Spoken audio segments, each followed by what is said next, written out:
so many ways is the minimum wage law that causes really terrible unemployment among the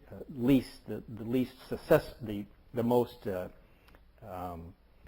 people who are most at risk in our society. The people who are less educated for one reason or another. The people who have fewer skills. They are priced out of the market by this regulation, a minimum wage regulation that says that if you have a business, you cannot hire someone unless you pay them X dollars. So we're really, the market is really hampered by the interventions of government. Yes. And there's a lot of different kinds of interventions. There's so many. I mean, there's, I would, just count monopolies, cartels, subsidies, restrictions, mandates, licenses, yes, and so on, and all of those. So we don't really have a free market, but do we have? What are some examples of things that we can look at that are more free, that are actually more examples of free market operations? Well, the governments always love to regulate what they call the commanding heights of the economy. So you see the government regulating medical care, for example, heavily involved for decades now in medicine, in the regulation of hospitals and clinics and doctors and things. What did you call that again? The heights? The commanding heights of the economy. The commanding heights of the economy. So like medicine and money. Medicine, money, steel manufacturing. Actually, it was Lenin that said that he wanted to regulate the commanding heights of the economy, and he really wasn't all that concerned initially, anyway, of what went on with the peasants buying and selling things. So clothing, foods, we have more of a free market in clothing and in food, in many other areas like that, right. But not in infrastructure. Anything that is very visible then government loves to regulate it. For example, it's pretty difficult for you and me, Michael, to go out and build ourselves a power plant and supply electricity to people. So government or start a bank, actually. Or start a bank. In my profession, start a bank. We have to get a license to do that. A charter, they call it. But let's just say it's a electric power generation. This is one of the commanding heights of the economy. And you can imagine how this electricity is the lifeblood of an industrial economy. So naturally, the government is going to regulate it. And right now, we've seen what happens in the absence of regulation in a critical area of our economy. Fortunately, the government has kept its hands out of the computer industry. And televisions, well, the computers that we all use. I mean, I'm old enough now to remember when a computer was this gigantic thing that was in an air-conditioned room in a bank, and the floor was raised because there was piping under it. Right. And we now know that computer could do no more calculations than probably what you're holding in your hand as your iPod now, or whatever it happens to be. And none of those things would have been possible if the government had regulated the computer market. Then we would have had the government saying, well, we've got to limit competition so that IBM and Burroughs and Spirrand and companies you've never really heard of. To protect them. We've got to protect them because they have a lot of interest. They have a lot of investment in their business. Which a lot of them are out of business completely. Yeah, NCR. Sure. You don't really hear of any of these companies anymore. Honeywell. Exactly. Yeah. IBM's about the only one that's still around. Right. But the personal computer industry, the cell phone industry. Thank God that the cell phone industry is not regulated. Well, there's eBay, there's LASIK surgery, there's plastic surgery, there's the whole electronic area, there's also, we mentioned food and clothing. There's several areas that are either more free market or almost entirely free market, and consumers seem to get a double benefit from this. Yeah. One is lower prices, and the other is increasingly exciting number of choices. Oh, just look at the cell phone. I mean, I feel like I'm in the dark ages because my cell phone only allows me to make a phone call. I can't take a picture with it, and I'm really not that interested in doing that. But I'm probably the last of my friends who can't at least take a picture with his cell phone. Right. And now you see on TV all the wonderful, they call them apps, which stands for applications, Yeah. that you can do on your cell phone. It's just miraculous. Well, the iPhone has 85,000 applications available to it, and some of them are just absolutely amazing. Well, folks, we're going to be taking a quick break, so we're going to wrap this particular segment up, and we'll be back in just a couple of minutes. This is Radio Free Market. I'm your host, Michael McKay. I'm talking with Mr. Patrick Barron, and we're going to discuss some of the basics about money when we get back. Stay with us. We'll be back in just a minute. And we're back. This is Radio Free Market, and I'm your host, Michael McKay, and I'm talking today with Mr. Patrick Barron, and we're talking about personal responsibility, freedom, and money.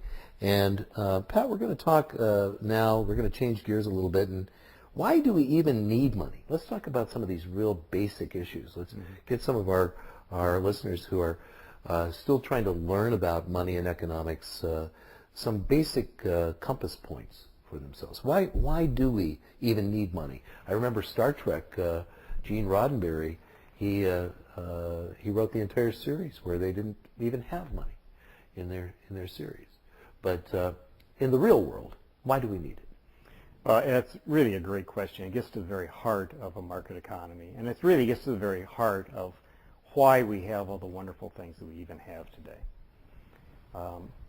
If we did not have money, then we would revert back to what's called a barter economy. Mm-hmm. Money is... And barter is basically just trading things. Yeah, it's just trading things. I grow apples, you grow oranges. Mm-hmm.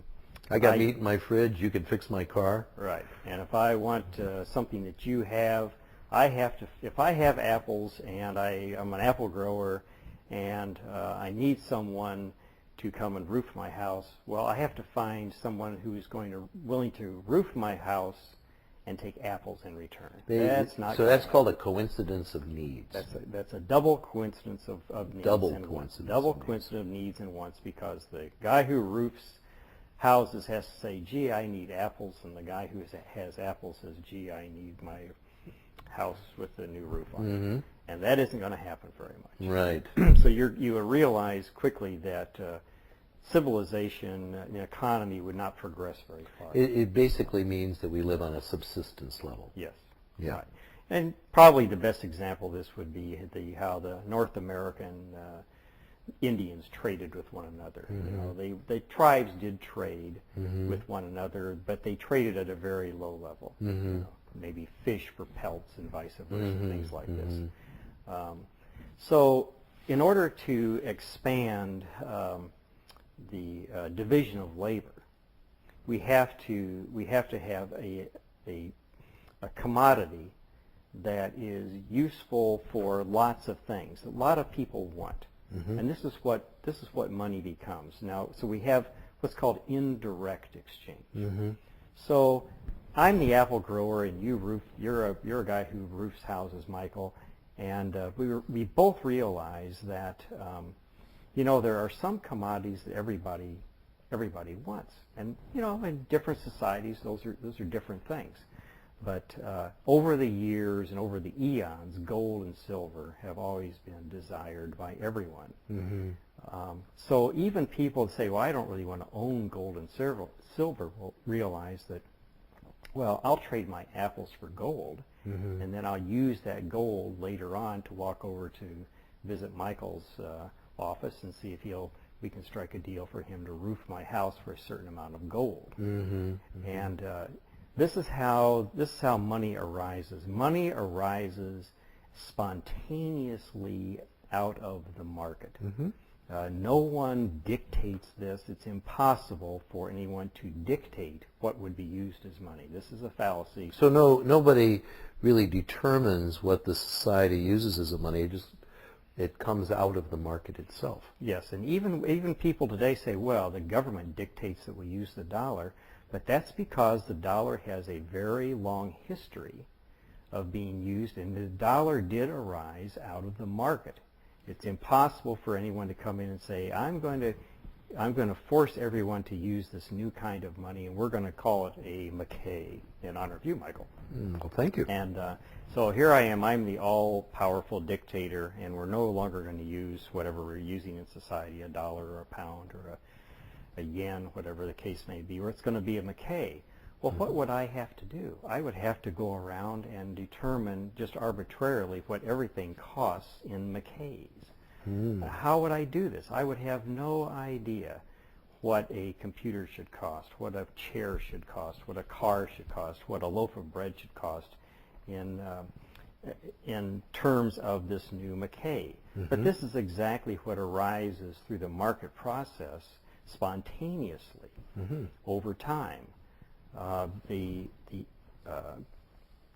unit of exchange, the indirect unit of exchange, and let's just say it's gold or silver. Over time, there are relationships established between gold and every other commodity and service in the society. And so we realize after a while that a loaf of bread sells for an ounce of gold, or a car would sell for 300 ounces of gold, or as the case may be. And these are always changing in relation to gold itself. But this is a spontaneous thing, and it's impossible for anyone for it to arise otherwise. But this is a very, very important point, is that money itself is a commodity. Money itself is part and parcel of the market economy. It is not something that is added on artificially to the economy. When we do this, then this is what we're doing today. We have lots of economic disruptions in the economy. We cause unemployment. We cause shortages. We cause all kinds of problems when we do this. So this is why we Austrians say money must be a market force in the economy, and it should be produced privately. So we're going to talk about this more when we get back, about whether a country needs more than one money, and whether the government must exclude all others. This is Radio Free Market. Please stay with us. We're going to be back right after the break, folks. So this is Michael McKay, Radio Free Market. Talk to you in just a couple of minutes. And welcome back, folks. This is Radio Free Market, and I'm your host, Michael McKay, and I'm talking with Pat Barron, and we are talking about personal responsibility, freedom, and money. And Pat, you were just talking about how money evolves in a society, and I asked this question: doesn't a country need just one money, and therefore the government must exclude all others? No, it does not. A government may require that its taxes, for example, be paid in a certain kind of money. For example, well, I'll give you an example. Last year, I guess it was last year, my wife and I took a riverboat cruise in Europe, and we went through 4 or 5 countries. Some of those countries, you could use different currencies for buying just ordinary things. For example, Slovakia has not yet converted to the euro. They're kind of on the track to do that, but they're not there yet. So they had their own currency, and that was really rather annoying for us tourists, because we would have to exchange some money to get a few little whatever their unit of currency was. But we found out that when we walked into a restaurant or